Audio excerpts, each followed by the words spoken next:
2022년 5월 13일 금요일 밤에 하나님께서 우리에게 주시는 말씀 사무엘상 4장 1절에서 11절까지입니다. 함께 봉독해 올립니다.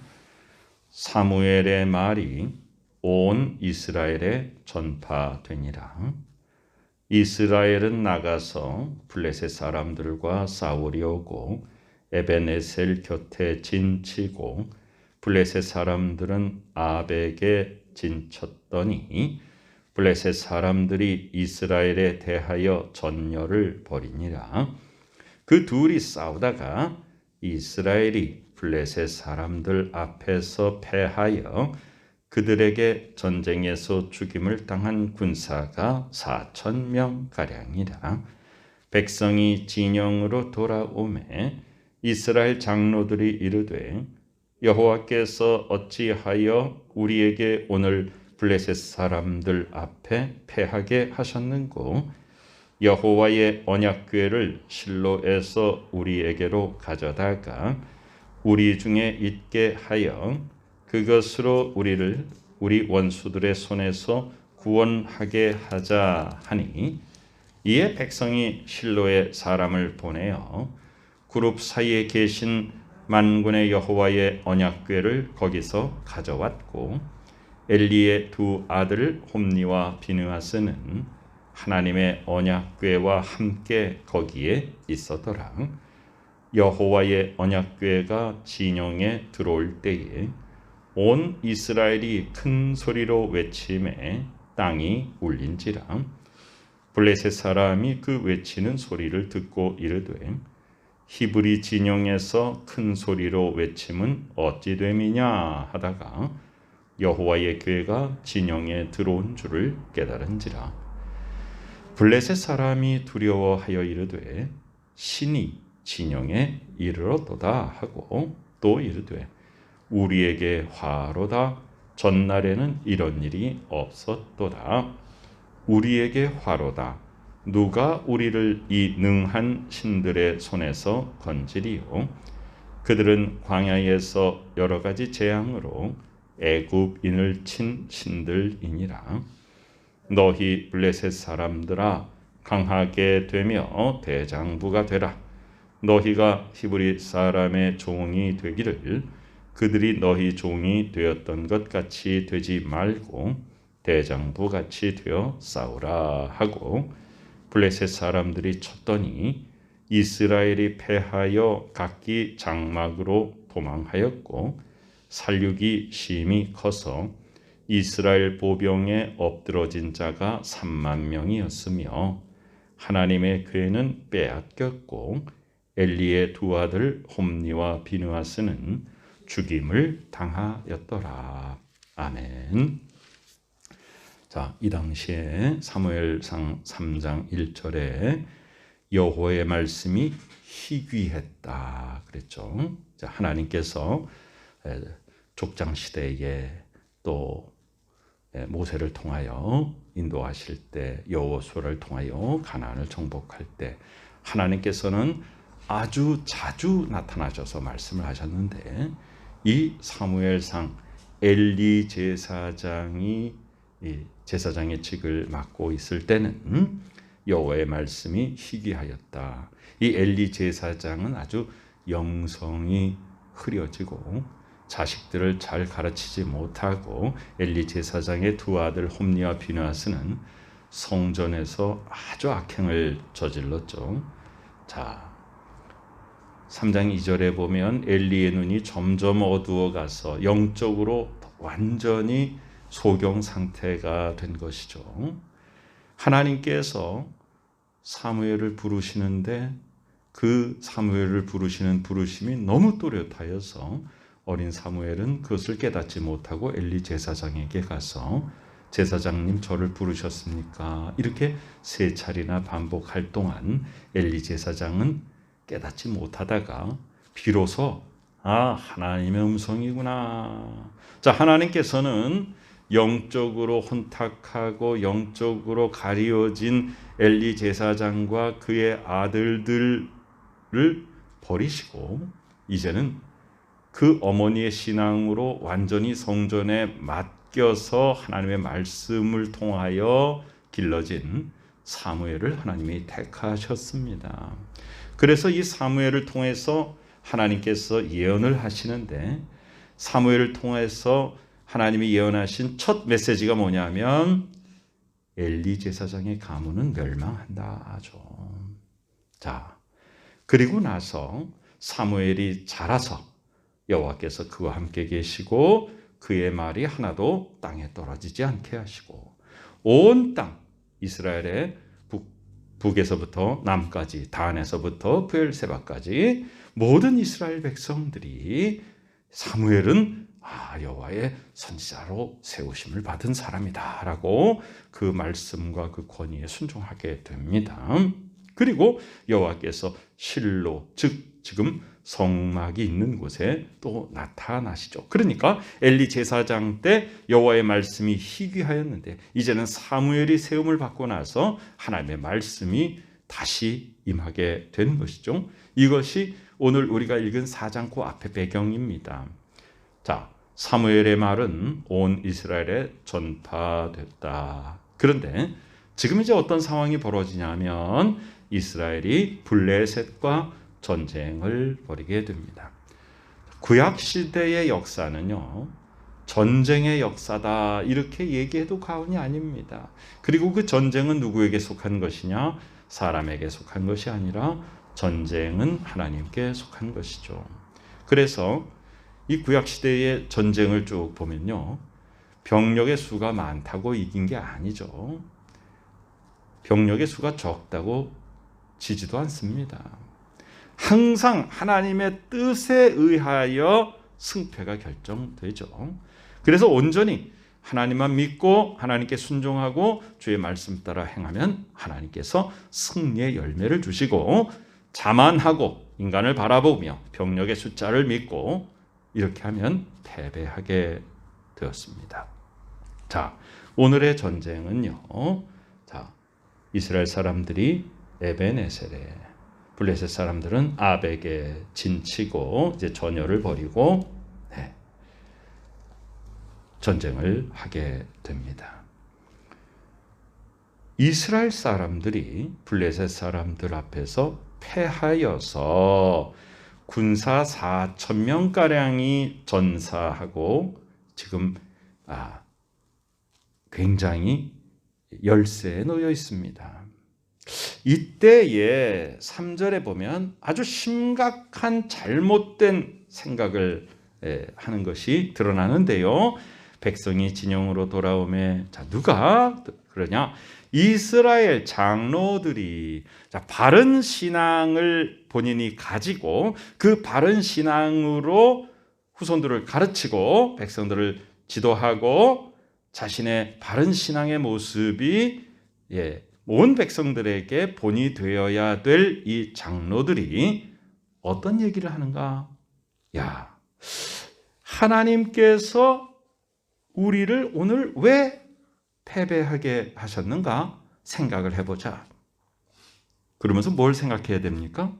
우리가 하나님의 뜻대로 살지 아니하고, 우리가 말씀의 은혜 가운데 거하지 아니하고, 오직 주만 섬기고 하나님께 의탁하고, 그러지 못했구나 하고 회개해야 됩니다. 그런데 그렇진 않고 패배의 원인을 어디서 찾았는가? 여호와의 언약궤를 이곳으로 옮겨오면 우린 이길 것이다. 자, 여호와의 언약궤를 무엇으로 삼은 것입니까? 부적으로 삼은 것이죠.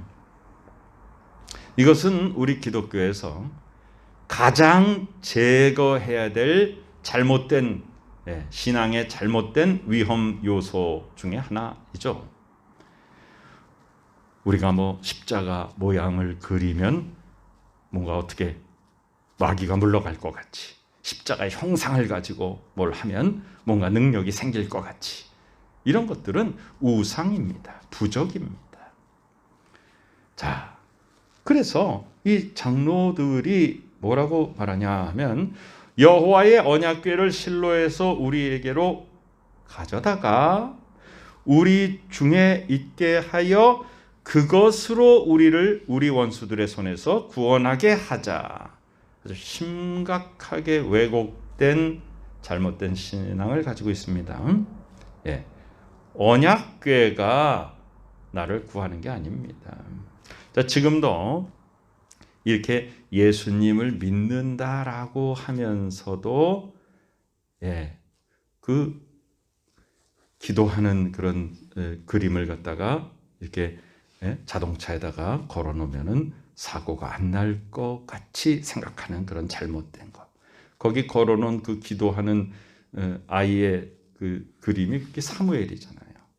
그리고 뭘 갖다가 걸어놓고 십자가를 걸어놓고 뭐 그러면은 나를 마치 위험에서부터 건져줄 것 같은 부적을 그러면서 그것이 잘못된 신앙이라는 것을 모르는 것이죠. 그래서 그것으로 하여금 바로 언약궤가 우리를 구원하게 하자. 천만의 말씀이죠. 하나님이 우리를 구원하시는 것이고 하나님을 믿는 믿음, 즉 하나님의 말씀을 깨닫고 그 하나님의 말씀을 깨닫는 바대로 행하여서 하나님이 우리를 이 땅에 보내주신 하나님의 뜻을 이루는 것이 우리를 구원하는 것이지 그 나무 괴짝 상자가 우리를 구원하는 것이 아닙니다. 언약궤는 어떤 의미입니까? 그 안에 들어있는 돌판, 즉 하나님의 말씀, 오직 말씀 중심으로 우리가 그 언약궤를 통하여서 하나님의 임재가 상징되고 우리는 그 임재의 상징 앞에 하나님의 거룩함 앞에 머리를 조아리고 하나님이 거룩하니 우리도 거룩하고 하나님의 말씀 따라 귀 기울여 순종하여서 하나님의 뜻을 이루는 그런 상징으로서의 언약궤입니다. 그 궤의 그 명칭이 언약궤 혹은 옛날엔 법궤라 그랬죠. 하나님의 말씀의 궤입니다. 그래서 그것은 무엇을 의미하는 거예요? 우리의 신앙의 근본이 말씀이다. 자, 이에 백성이 실로에 사람을 보내요. 자, 그룹 사이에 계신 만군의 여호와의 언약궤를 거기서 가져왔고, 엘리의 두 아들 홈니와 비느하스는 하나님의 언약궤와 함께 거기에 있었더라. 홈니와 비느하스는 어떤 직책을 가지고 있습니까? 지금 아버지 엘리도 제사장이고요. 이 홈니와 비느하스도 아버지를 돕는 작은 제사장입니다. 마치 아론과 그의 아들들이 그랬던 것처럼. 그런데 지금 홈니와 비느하스는 전혀 신앙이 없습니다. 그리고 온갖 악행을 다 저지릅니다. 그럼에도 불구하고 아버지는 이 자기 아들들에게서 제사장직을 박탈하지 않고 성전의 일을 그냥 맡겨놓습니다. 그리고 이 아들들은 온갖 백성들에게서 착취하고 온갖 범죄를 다 저지르죠. 백성들의 원성이 자자합니다. 그럼에도 불구하고 나이 먹은 장로들, 신앙으로 인도해야 되는 사람들이 권력에 편승해서 자기도 눈이 멀어가지고 악한 사탄 마귀의 그에게는 무엇이냐 하면 한 사람만 넘어뜨리는 것이 아니죠. 함께 공동체를 완전히 흑암 권세로 장악을 해서 전부 파괴시키고 모두 다 멸망의 길로 끌고 내려가는 것이 마귀의 간교한 꾀입니다. 그래서 우리가 어떻게 됩니까? 한 사람이 시험에 들게 되면 어떻게 돼요? 그 시험 든 것이 다른 사람에게 영향을 주지 않습니까? 그래서 자꾸 부정적인 생각을 가지게 되는 거예요. 내가 이런 것도 하나 해결하지 못하는데 내가 무슨 믿는 사람이라고 그러냐 하면서 자기 스스로 자꾸 또 낙심하고 그 누가 좋아하는 겁니까? 우리는 항상 생각해야 됩니다. 내가 지금 생각하고 말하고 행동하는 이것이 하나님을 기쁘시게 하는 것인지 아니면 마귀를 기쁘게 하는 것인지 우린 모르지 않습니다. 하나님의 말씀을 묵상한 사람들은 하나님의 뜻을 말씀을 통해서 압니다. 그런데 우리가 왜 죄짓고 우리가 왜 하나님의 마음을 아프게 하고 우리가 왜 세상 풍조에 흔들려 버리냐면 하나님의 말씀을 통해서 우리가 아는데 모르지 않는데 그것을 알려고 생각을 안 하는 거예요. 왜냐하면 그걸 알기 때문에 내가 하나님께 붙잡힌 바 되어서 하나님이 기뻐하시는 삶을 살기가 싫은 겁니다. 그 누가 심어준 거예요?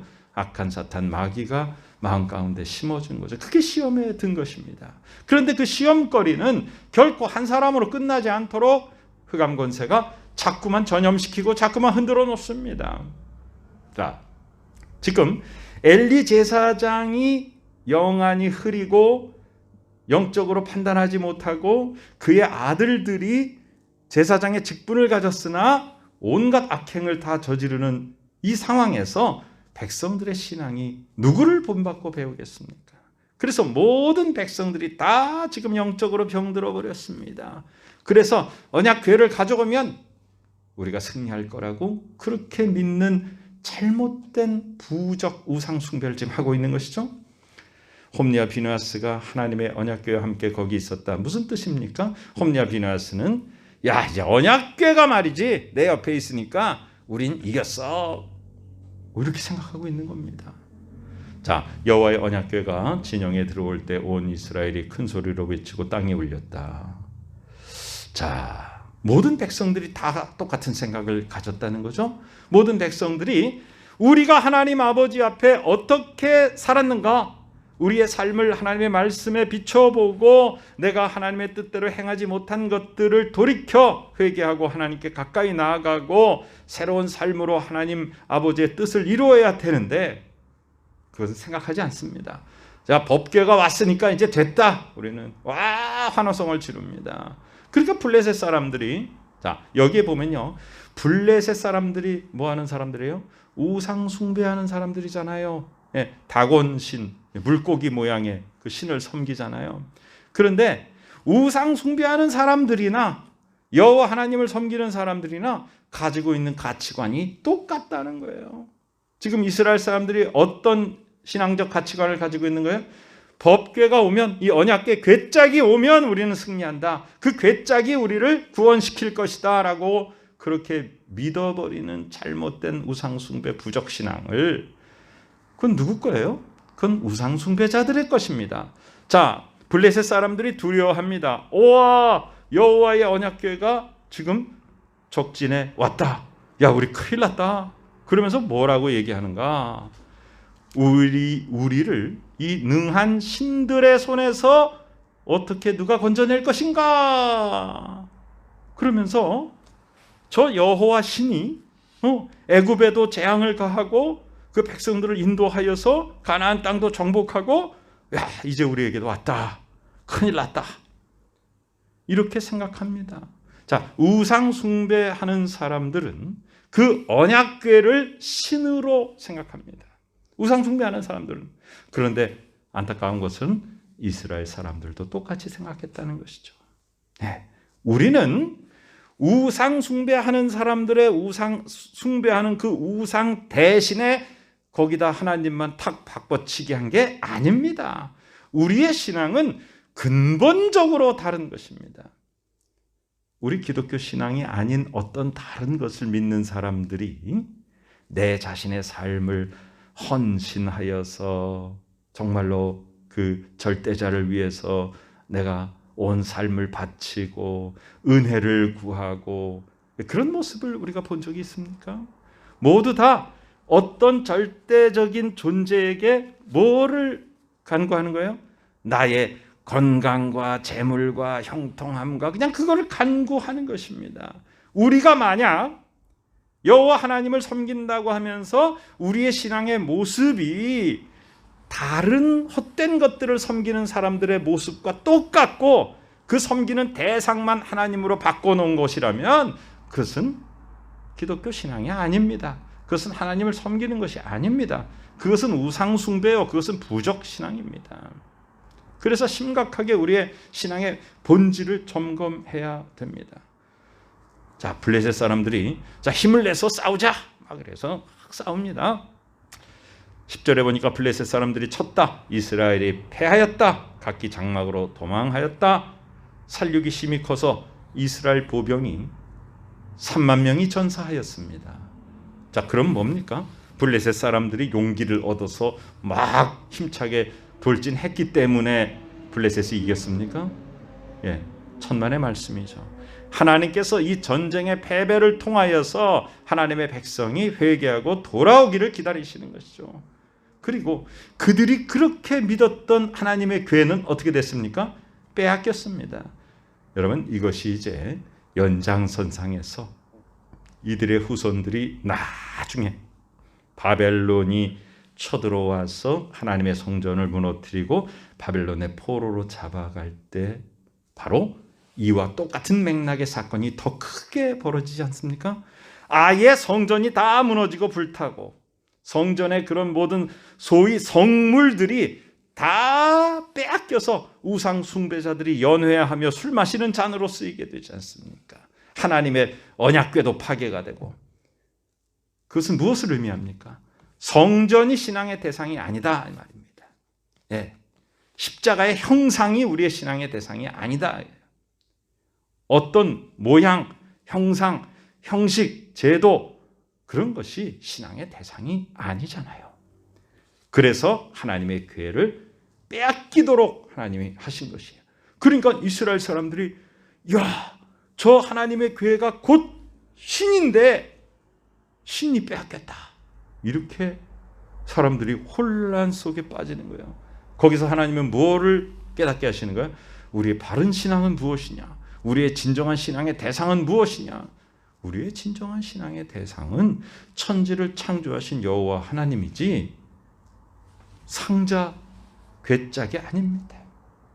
우리의 신앙의 대상은 십자가에서 목숨을 버리시고 부활하신 예수 그리스도를 믿는 것이지, 우리가 어떤 형식과 형상과 제도와 규칙과 이것을 준수하는 것이 신앙생활이 아닙니다. 신앙생활은 우리의 속사람이 변화하여 우리의 속사람이 하나님을 만나는 것이고, 우리가 하나님의 형상을 회복하여 새로운 삶으로 거듭나 하나님의 자녀로서의 권세를 누리는 것이, 그것이 신앙생활입니다. 어떤 제도와 형식 속에 어떤 예식과 예전을 행하고 내가 거기에 포함됐다 그래서 내가 신앙생활을 하는 것이 아닙니다. 우리는 신앙의 본질을 점검해야 됩니다. 하나님 아버지 은혜가 우리 가운데 넘쳐나서 우리의 신앙의 본질을 다시 한번 점검하고, 우리가 어떨 때는 생각 없이 그냥 형식과 제도와 절기와 예전과 이런 속에 빠져서 그것이 마치 신앙생활을 하는 것처럼 우리를 착각하게 만드는 경우가 참 많이 있습니다. 멍하니 정신 놓고 그냥 내가 어떤 제도와 형식 속에서 젖어 있으면서 그것이 내가 신앙생활을 하는 것처럼 잘못 생각하는 사이에 우리의 영성은 점점 흐려지고, 우리의 눈은 점점 감기고, 우리의 삶은 점점 하나님으로부터 멀어진다는 위기의식을 우리는 반드시 가져야 할 것입니다. 나 개인이 하나님 앞에 나아가 말씀을 묵상하고 하나님의 뜻을 깨닫고 그 뜻대로 행하여서 하나님 아버지께서 기뻐하시는 삶의 열매를 맺는 바른 신앙 가운데 든든히 바로 서서 이 땅에 보내주신 하나님의 큰 뜻을 이루고 하나님의 나라를 확장시켜 나가는 복된 하나님의 자녀의 삶을 사는 우리 모두가 되시기를 간절히 축원합니다. 아멘. 아버지 하나님의 은혜 감사드립니다. 내 자신의 신앙을 완전히 다시 점검하게 하여 주시고, 내가 바른 신앙을 살고 있는지, 어떤 형식과 예전과 예식과 어떤 형상들과 제도에 빠져서 그것이 마치 신앙생활인 것처럼 착각하고 있지는 않은가?